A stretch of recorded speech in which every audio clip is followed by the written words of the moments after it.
आज हम लोग पढ़ने वाले हैं बायोलॉजी का फर्स्ट चैप्टर का ऑब्जेक्टिव यानी पोषण का ऑब्जेक्टिव। हमने आपको फिजिक्स का 2 चैप्टर, केमिस्ट्री का 2 चैप्टर, अब हम लोग बायोलॉजी को लेकर चल रहे हैं। ठीक है, चलिए। तो इसमें हम लोग जो पोषण में, न्यूट्रिशन में जितना भी ऑब्जेक्टिव पूछा हुआ सबको हम लोग कवर करेंगे रीजन के साथ में। आप इसको ध्यान से देखिएगा। देखिए, आपको जब रीजन बताते हैं तो उसको थोड़ा गौर से सुना कीजिए, क्योंकि उससे आपको ऑब्जेक्टिव तो क्लियर होगा ही, साथ में कैसे उलट के पूछता है ये भी आपको हम बताते चलते हैं। तो चलते हैं हम लोग पहला क्वेश्चन से। प्रकृति में ऑक्सीजन का संतुलन कैसे बना रहता है? तो प्रकृति में ऑक्सीजन का संतुलन संयोजन अभिक्रिया से कि प्रकाश संश्लेषण के अपघटन या इनमें से कोई नहीं। तो प्रकाश संश्लेषण से प्रकृति में ऑक्सीजन का संतुलन रहता है, बना रहता है। क्यों? क्योंकि प्रकाश संश्लेषण में क्या होता है, पेड़ पौधे कार्बन डाइऑक्साइड ग्रहण करती है और क्या करती है, इसको ग्रहण करेगी और ऑक्सीजन को छोड़ती है, जिसके कारण संतुलन बना रहता है। ठीक है जी। अगला प्रश्न, प्रकाश संश्लेषण द्वारा किसकी प्राप्ति होती है? वसा, प्रोटीन, ग्लूकोज या प्रकाश? देखिए, वसा, प्रोटीन और प्रकाश का नहीं, ग्लूकोज। लेकिन ध्यान दीजिएगा, ये स्टार्च भी दे देता है। स्टार्च या कार्बोहाइड्रेट तीनों आंसर हो सकता है। ये भी क्वेश्चन पूछा हुआ आगे आपको मिलेगा कि पेड़ पौधे भोजन किस रूप में ग्रहण करते हैं? तो स्टार्च के रूप में। हालांकि दोनों का फॉर्मूला सेम होता है, इसीलिए इस बात को भी ध्यान दीजिएगा। अगला प्रश्न है कि प्रकाश संश्लेषण क्रिया में ऑक्सीजन बाहर निकलता है। देखिए, जल, यहाँ जिल नहीं, जल से, CO2 से, ग्लूकोज से या डिक्टियोजोम से। देखिए, जब हम आपको बताए थे प्रकाश संश्लेषण का पूरा वीडियो हम अच्छे से डीप में बता दिए कि जल में क्या होता है कि ऑक्सीजन और हाइड्रोजन टूटता है, हाइड्रोजन चल जाता है CO2 के साथ और ऑक्सीजन मुक्त हो जाता है। यानी प्रकाश संश्लेषण में ऑक्सीजन किससे बाहर निकलता है? तो जल से बाहर निकलता है। ठीक है। मैग्नीशियम पाया जाता है क्लोरोफिल में, कि लाल रक्त कण में, कि वर्णी लवक में, कि श्वेत रक्त कण में? देखिए, मैग्नीशियम, क्लोरोफिल में मैग्नीशियम पाया जाता है। ठीक है। 5वां नंबर सवाल है कि कवक में पोषण की कौन सी विधि पाई है? जो कवक होता है इसमें पोषण के कौन से प्रकार? तो मृतजीवी, समभोजी, स्वपोषी में से कोई नहीं। तो मृतजीवी कवक जो होते हैं, मरे जीव जो होते हैं, उसी में उत्पन्न होकर उसी से तरल कार्बनिक पदार्थ के रूप में भोजन ग्रहण करते हैं। इसका आंसर क्या होगा? ए यानी मृतजीवी होगा। अगला प्रश्न है कि निम्नलिखित में से कौन एक उभयलिंगी जंतु है? मतलब स्त्री और पुरुष दोनों होता है। तो केचुआ, मछली, शेर, बकरी। तो आपको ऑप्शन से भी स्पष्ट पता चला कि केचुआ होता है। प्रश्न है, भोजन का पाचन किस प्रकार की अभिक्रिया है? तो भोजन का पाचन, देखिए, अपचयन मतलब अवकरण, यहाँ ऑक्सीकरण, संयोजन, विस्थापन। तो ऑक्सीकरण अभिक्रिया, भोजन का पाचन ऑक्सीकरण अभिक्रिया है। यहाँ ऑप्शन क्या हो जाएगा? सी हो जाएगा। रक्त में आयरन की कमी से होने वाला रोग है। रक्त में जब लोहा की कमी होता है तो कौन सा रोग होता है? टीबी, मधुमेह, एनीमिया या उच्च रक्तचाप। एनीमिया होता है आयरन की कमी से एनीमिया रोग होता है। अगला प्रश्न कि क्लोरोफिल वर्णक का रंग होता है। तो क्लोरोफिल जिसके कारण पत्तियां हरी पाई जाती है, हरा रंग होता है। हरा पत्तियां क्लोरोफिल के कारण ही तो होता है। अगला प्रश्न है कि ग्वाइटर अथवा घेंघा पनपता है। तो घेंघा किसके कारण? तो आयोडीन की कमी के कारण होता है। इसलिए तो हम लोग नमक जो खाते हैं आयोडीन युक्त खाते हैं। इसका ऑप्शन बी हो जाएगा। स्वापोषी पोषण के लिए आवश्यक है नहीं, जो स्वाप पोषण है खुद से जो भोजन बनाती है उसके लिए क्या आवश्यक है? तो पर्णहरित, सूर्य का प्रकाश, कार्बन डाइऑक्साइड, इनमें से सभी की जरूरत पड़ती है। दही के जमने में निम्नलिखित में कौन सी क्रिया होती है? अपघटन होता है, कि प्रकाश संश्लेषण होता है, कि किण्वन होता है, कि उत्सर्जन होता है? तो किण्वन होता है। किण्वन के द्वारा ही खट्टा बनता है दही। ठीक। उत्पाद किसमें पाई जाती है? पैरामेशियम में, यूग्लिना में, अमीबा में, किनमें से कोई नहीं? पैरामेशियम में तो सिलिया पाई जाती है और अमीबा में क्या पाई जाती है? कुटपाद पाई जाती है। लेकिन यूग्लिना में फ्लैजिला पाई जाती है, क्योंकि इसमें बड़ा बड़ा बाल होता है, इसमें छोटा छोटा बाल होता है, उसको सिलिया बोलते हैं। जो बड़ा बड़ा बाल होता है उसको फ्लैजिला कहते हैं, जो यूग्लिना पाई जाती है। और अमीबा में अंगुली जैसी संरचना होती है, जिसको क्या कहते हैं? उत्पाद कहा जाता है। एक वयस्क मनुष्य में कितने दांत होते हैं? इनमें 32 गो दांत होते हैं। ठीक है जी। स्लाइड को सर्वप्रथम कंपाउंड माइक्रोस्कोप से देखा जाता है 5 गुना, कि 10 गुना, कि 25 गुना पर, कि 45 गुना? तो लगभग 10 गुना पर देखा जाता है, कि 10 गुना बड़ा करके आप उसको देख सकते हैं। मंड परीक्षण के लिए हरी पत्ती पर आयोडीन डालने से पहले पत्ती को एल्कोहल में उबाला जाता है। देखिए, जब हम लोग भोजन, मंड मतलब भोजन का परीक्षण करते हैं प्रकाश संश्लेषण में, तो हरी पत्तियां पर आयोडीन डालने से पहले क्या कहता है कि अल्कोहल में उबाला जाता है। क्यों उबाला जाता है? तो देखिए जी, क्या होगा कि अगर उसमें हम आपको बताए थे कि अगर उसमें क्लोरोफिल मौजूद है तब भोजन का परीक्षण कीजिएगा, मंड परीक्षण तो नहीं बताएगा क्योंकि उससे स्पष्ट क्लियर नहीं होता है। तो उसमें हमको क्या करना होता है कि क्लोरोफिल को घोल देने के लिए अल्कोहल में उबाला जाता है, यानी क्लोरोफिल को घोलने के लिए पहले हम अल्कोहल में उबालते हैं, तब जाके भोजन का परीक्षण करने के लिए आयोडीन डालते हैं। बात समझ में आ गया, यानी ऑप्शन इसका बी हो जाएगा। अगला प्रश्न है कि पराग नलिका का बीजांड की ओर वृद्धि करना किस प्रकार का अनुवर्तन से संबंधित है। हालांकि क्वेश्चन जो है 5वां चैप्टर का है, ठीक है ना, समन्वय नियंत्रण का, कोई बात नहीं, यहाँ दे दिया। देखिए पराग नलिका का बीजांड की ओर होना, देखिए इसमें रासायनिक प्रक्रिया होता है, इसीलिए होता है रासायनिक अनुवर्तन। देखिए यानी ऑप्शन क्या हो जाएगा, डी हो जाएगा। अगला प्रश्न कि पीतरस कहाँ से स्रावित होता है। देखिए पीतरस जो होता है से स्रावित होता है, यानी यकृत से स्रावित होता है, लेकिन कहाँ स्टोर होता है, पित्ताशय में स्टोर होता है। पर दो प्रश्न है कि कहाँ से बनता है, निकलता है, तो यकृत से, लेकिन कहाँ पर स्टोर रहता है, तो पित्ताशय से में स्टोर रहता है। ये बात को ध्यान दीजिए। अमीबा अपना भोजन कैसे पकड़ता है, तो कुटपाद के द्वारा पकड़ता है, क्योंकि उसमें तो अंगुली नुमा संरचना कुटपाद होती है। ऑप्शन हो जाएगा मेरा सी। कौन सा एंजाइम वसा पर क्रिया करता है। देखिए वसा, कार्बोहाइड्रेट, प्रोटीन, ये सब जो हो एंजाइम ही पचाता है, तो वसा पर कौन सा एंजाइम काम करता है। तो देखिए वसा क्या होता है, तेलीय पदार्थ जो होता है वसा होता है, तेल जैसा, तेल वसा, तेल में वसा पाई जाती है। जो होता है लासा जैसा होता है ना, ऐसे करने से चटर चटर करता है, तो लासा यानी लाइपेज, ला से लासा और ला से लाइपेज, और उसी को वासा लासा, ऐसे भी ध्यान आप रख सकते हैं। ऑप्शन क्या हो जाएगा, इसको लाइपेज। ये भी उलट के पूछता है कि लाइपेज किसका पाचन करता है, तो वासा का पाचन करता है। अगला प्रश्न, आयोडीन की कमी से कौन सा रोग होता है, तो घेंघा रोग होता है, यानी ऑप्शन ए हो जाएगा। दांतों को सफाई करने के लिए दंत मंजन प्राय होती है, ये आपको केमिस्ट्री के दूसरा चैप्टर में कि जो दंत मंजन होता है वो हमेशा क्षारीय रहता है, क्योंकि ऑलरेडी मुंह में तो आम्ल पाई जाती है थोड़ी मात्रा में, तो उसको उदासीन करने के लिए क्षारीय डाला जाता है। सभी हरे पौधे होते हैं तो स्वपोषी होते हैं, क्योंकि हरे पौधे अपने आप भोजन बना लेते हैं।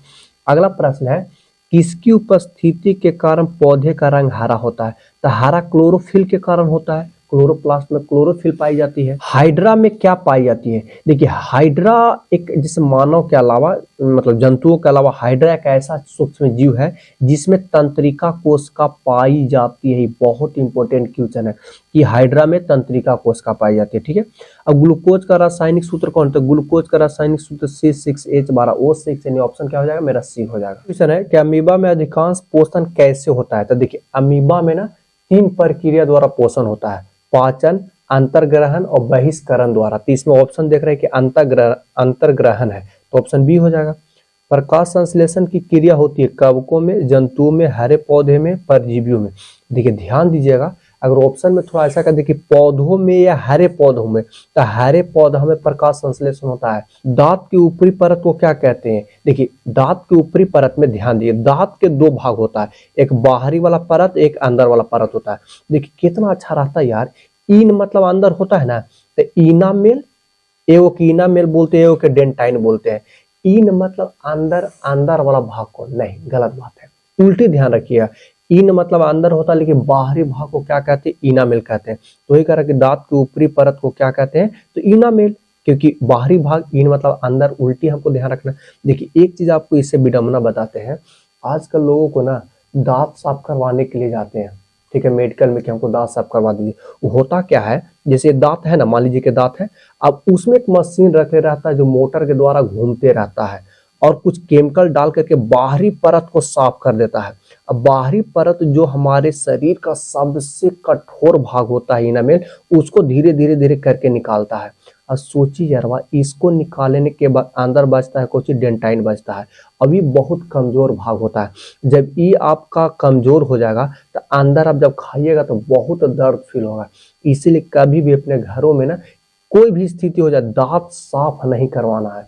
देखिए अगर दांत के ऊपरी परत को हटा रहा है तब कभी भी दांत साफ नहीं कर रहा है, आने वाला समय में बहुत समस्या होगा, ठीक है जी। अब हम लोग आगे समझते हैं, मानव आहार नाल का सबसे लंबा भाग। देखिए सबसे लंबा भाग छोटी आंत होता है, ना कि बड़ी आंत होता है। नाम से भले आपको लग रहा है कि बड़ी आंत है तो बड़ी आंत हो, नहीं भैया, सबसे बड़ा जो होता है छोटी आंत, इसकी लंबाई होती है। बात समझ में आ गया आपको। न्यूक्लियस शब्द किसके द्वारा दी गई थी, तो देखिए रॉबर्ट ब्राउन, इन 9th क्लास में पढ़ा कि रॉबर्ट ब्राउन के द्वारा न्यूक्लियस की खोज हुआ था, यानी केंद्र का खोज हुआ था, ठीक है। पौधों में भोजन किस रूप में पाया जाता है? देखिए पहले भी ऐसा क्वेश्चन आया था कि पौधों में भोजन किस रूप में जमा रहता था? स्टार्च के रूप में यानी कार्बोहाइड्रेट के रूप में पौधों में भोजन जमा रहता है। अगला प्रश्न है कि पौधों और पशुओं की कोशिकाओं का वैज्ञानिक अध्ययन क्या कहलाता है? यानी भैया कोशिकाओं के अध्ययन को क्या कहते हैं? चाहे किसी की भी कोशिका हो उसके अध्ययन को क्या कहते हैं? तो इंग्लिश में इसको बोलते हैं साइटोलॉजी। साइटो मतलब कोशिका होता है, लॉजी मतलब अध्ययन करना, जैसे बायोलॉजी ये सब अध्ययन करना होता है। तो कोशिका विज्ञान नहीं विज्ञान होना चाहिए। हाँ, तो ये आंसर क्या हो जाएगा? मेरा बी हो जाएगा। निम्नलिखित में कौन ट्रिप्सिन एंजाइम का कार्य है? देखिए ट्रिप्सिन एंजाइम, ट्रिप्सिन से आपको याद रखना है trypsin protein, trypsin protein, protein जैसा तो ये भी लग रहा था, प्रोटीन का ही पाचन करता है। तो ऑप्शन मेरा क्या हो जाएगा? सी ऑप्शन हो जाएगा। अगला प्रश्न है कि मुख गुहा में आहार का कौन सा भाग का पाचन होता है? देखिए मुख गुहा में ना हम लोग को टाइलिन एंजाइम भी पाई जाती है। टाइलिन एंजाइम किसका पाचन करता है? तो कार्बोहाइड्रेट का पाचन करता है। देखिए कार्बोहाइड्रेट में 3 जगह पाचन होता है जो मुंह से ही स्टार्ट हो जाता है। इसका पाचन में थोड़ा सा समय लगता है इसके वजह से। अगला प्रश्न है कि निम्न में कौन स्वपोषी है? तो सभी हरे पौधे स्वपोषी होता है। जीवन की एक महत्वपूर्ण विशेषता बताइए। देखिए जीवन जो होते हैं सजीवों की, उसकी क्या महत्वपूर्ण विशेषता है? अणु की गति। अरे भैया अणु तो निर्जीव के भी गति होता है, जैसे पानी हवा इस सब के जो अणु होते हैं गति तो करता ही है। वृद्धि, अब विकास करना यहाँ पर ध्यान देना है। देखिए विकास केवल सजीव करते हैं, निर्जीव कभी विकास नहीं। क्योंकि भैया हम जैसे मान लो कि घर में पंखा रखें, टीवी रखें, यही किताब है, तो कहीं विकास कर जाएगा? नहीं करेगा क्योंकि निर्जीव है। ठीक है, तो यहाँ पर वृद्धि आंसर हो जाएगा। संघ और समन्वय, समन्वय हाँ ये पदार्थ भी करता है, निर्जीव भी समन्वय करता है। कैसे करता है? जैसे कहा कीजिए कि मतलब जो आपके घर में गैस सिलेंडर होगा, यानी नियंत्रण, तो गैस सिलेंडर ठंडा के समय में जम जाता है, तो अपने आप को नियंत्रित किया और गर्मी के समय में कोई दिक्कत ना होता है। तो वृद्धि लेकिन केवल और केवल सजीव करता है, नहीं जीवन करता है। बात समझ में आ गया आपको? अगला प्रश्न है कि स्वपोषी पोषण होता है तो पौधों में होता है कि कवकों में, कि कुछ प्रोटिस्टा प्रोकैरियोट्स में? तो भैया इसमें ए ऑप्शन हो जाएगा क्योंकि पौधे में स्वपोषण होता है। प्रश्न है कि ग्रहणी भाग होता है। देखिए आप पढ़ रहे होंगे जब पोषण में पूरा मानव के पाचन अंग, तो उसमें छोटी आंत के 3 भाग, ग्रहणी, डेडुनम और जेजुनम। ठीक है, कि भोजन को ग्रहण करता है अमाशय से, उसको ग्रहणी कहते हैं। ये जो होता है छोटी आंत के भाग होता है ग्रहणी। ठीक है, प्रकाश संश्लेषण होता है दिन में रात में, दिन और रात दोनों में, इनमें से कोई नहीं। तो देखिए भाई प्रकाश संश्लेषण केवल दिन में होती है, ध्यान दीजिएगा। यहाँ पर एक चीज आता है कि दिन में प्रकाश संश्लेषण जब होता है तो कार्बन डाइऑक्साइड पेड़ पौधे ग्रहण करती है और ऑक्सीजन को छोड़ती है, लेकिन रात में तो प्रकाश संश्लेषण नहीं होता है। तो रात में यही प्रक्रिया उल्टा हो जाता है कि ऑक्सीजन ग्रहण करता है, कार्बन डाइऑक्साइड छोड़ता है, जिस तरह से जीव जंतु करते हैं। तो इसीलिए कहा जाता है कि रात में कभी पेड़ पौधे के नीचे नहीं सोना चाहिए, क्योंकि वो हम लोग से ताकतवर होता है, उन लोग का शरीर बड़ा होता है। तो उन लोग जो ऑक्सीजन लेगा हम लोग के सापेक्ष ज्यादा लेता है, इसलिए हम लोग ऑक्सीजन पूरी तरह से नहीं ले पाते हैं। तो अकबक सा लेने लगता है। लोग बोलता है ना कि भूत है, अरे भाई भूत नहीं रहता, उस साइंस उसके पीछे रीजन रहता है। तो बात आपको समझ में आ गया? अगला प्रश्न है कि मृत परजीवी का उदाहरण है कि मृत जीवी कौन इसमें है? अमीबा, उड़हुल, गोबर छत्ता, अमरबिल। गोबर छाता जो होता है इसे मृत जीवी का उदाहरण होता है, क्योंकि सड़े गले पदार्थों से ही जीवित होता है। पौधों में प्रकाश संश्लेषण का स्थान, प्रकाश संश्लेषण कहाँ होता है? माइटोकॉन्ड्रिया में, क्लोरोप्लास्ट में, तो क्लोरोप्लास्ट में होता है। ठीक है, परिशेषिका हिस्सा है ये। भाई हिंदिया एक दे दल को परिशेषिका। अरे भाई परिशेषिका के मतलब अपेंडिक्स, इंग्लिश वर्ड है अपेंडिक्स। अपेंडिक्स आप सुने हैं ना, अपेंडिक्स इंग्लिश वर्ड है, इसका हिंदी होता है परिशेषिका। तो अपेंडिक्स किसका हिस्सा होता है? आहार नाल के, तंत्रिका तंत्र के, संवहन तंत्र के। तो आहार नाल के छोटी आंत और बड़ी आंत के ज्वाइंट पर एक अंगुली नुमा संरचना पाई जाती है, जिसको सिक्कम कहते हैं। सिक्कम के शीर्ष पर भी एक अंगुली जैसे संरचना जिसको अपेंडिक्स कहते हैं, यानी परिशेषिका कहते हैं। तो मेरा ऑप्शन क्या हो जाएगा? ये हो जाएगा। ये आहार नाल का चीज होता है। आहार नाल के सबसे लंबा भाग तो वही तो बताया कि छोटी आंत। 2 बार क्वेश्चन पूछा हुआ है, कब पूछा है? 2022 में पूछा हुआ है। अगला प्रश्न है कि सजीव में पाए जाने वाला जैव प्रक्रम, यानी जीवों की क्या का प्रक्रिया जो होती है जो पाई? पोषण होता है, श्वसन भी होता है, जनन भी होता है। तो इसको ऑप्शन क्या बोलेंगे? डी इसका ऑप्शन होगा, क्योंकि सभी इसमें होगा। प्रश्न की क्रमानुकुंचन गति पाई जाती है। क्रमानुकुंचन आप याद कीजिए कि ग्रास नली में जब भोजन आता है तो फैलिने और सिकुड़ने जैसी क्रिया करती है। इस तरह से यहाँ भोजन आता है, फिर यहाँ आता है, फिर यहाँ आता है, इसी को तो क्रमानुकुंचन कहते हैं। यानी किस में होती है तो ग्रास नली में, घास नली में घास जाएगा यानी भोजन जाएगा। क्लोरोफिल वर्णक का रंग होता है, क्लोरोफिल का रंग कैसा होता है तो हरा होता है, क्लोरोफिल जो पत्तियों में पाई जाती है। ठीक है, निम्नलिखित में कौन एक अपघातक है? देखिए अपघातक का मतलब क्या होता है कि सड़े गले जीवों को क्या करता है, तोड़ को अपघातित कर देता है ताकि मीठी वातावरण मिल पाए। तो क्या होता है अपघातक जी? तो जीवा गोलकृमि, अमरबेल, शैवाल, तो जीवाणु, जीवाणु जो होते हैं अपघातक का काम करते हैं, इसीलिए इसको मृत जीवी भी कहा जाता है। प्रकाश संश्लेषण की दर निम्न में से किन कारणों पर निर्भर करता है? देखिए ऐसे तो बहुत चीजों पर डिपेंड करता है, ये ऑप्शन पर डिपेंड करेगा कि प्रकाश के गुण पर, जी प्रकाश के क्या क्वालिटी, किस प्रकार के प्रकाश, कौन रंग के आ रहा है, प्रकाश की मात्रा पर भी डिपेंड करेगा, क्योंकि बहुत ज्यादा धूप आने पर भी ये हार्ड, जब धूप रहेगा ना तेज तो उसमें प्रकाश संश्लेषण की प्रक्रिया कम जाती है। यानी ए और बी दोनों ऑप्शन हो जाएगा, यानी इसका ऑप्शन हो जाएगा सी ऑप्शन हो जाएगा। गोबर छाता है, गोबर छाता वही ना बताए कि मृत जीवी होता है, मरे सड़े गले जीवों से ही ये जन्म लेता है, यानी एक प्रकार का मृत जीवी है। प्रश्न है कि निम्न में से किस रंग की प्रकाश किरण प्रकाश संश्लेषण के लिए सबसे ज्यादा प्रभावी है? वही पहले क्वेश्चन है ना कि कौन सा रंग ज्यादा बेहतर होगा प्रकाश संश्लेषण के लिए? तो देखिए जी, सबसे बेहतर होता है लाल, उसके बाद बैगनी आता है, और हरा रंग कभी भी नहीं होगा भाई, ज्यादा लाल में होता है, उसके बाद बैगनी में होता है। उस तरह से इन्हीं दोनों ज्यादा बेहतर है उसके लिए। बात समझ में आ गया? अब अगला प्रश्न समझते हैं, निम्नलिखित में कौन पुनरुद्भावन का उदाहरण है? ये सब वर्ड ना यार बहुत भी दिक्कत करता है। पुनरुद्भावन का मतलब क्या होता है कि कोई जीव ऐसे होता है ना जिनको कागज के छोटे छोटे टुकड़ा कर दीजिए उसके बाद भी नए जीव का निर्माण कर लेते हैं। जैसे आपको हाइड्रा हो गया, हाइड्रा इसमें ऐसे जीव है जिसको काट देने के बाद भी वो नए जीव बन जाता है, इसको बोलते हैं कि ये पुनरुद्भावन हो रहा है। बात समझ में आ गया आपको? क्लोरोफिल वर्णक का रंग होता है तो हरा होता है भाई, क्लोरोफिल का रंग ही, कई बार तो सवाल पूछा है। अगला प्रश्न है कि कवक में पोषण की कौन सी विधि, अरे भाई कई बार पूछेगा तो यार मृत जीवी।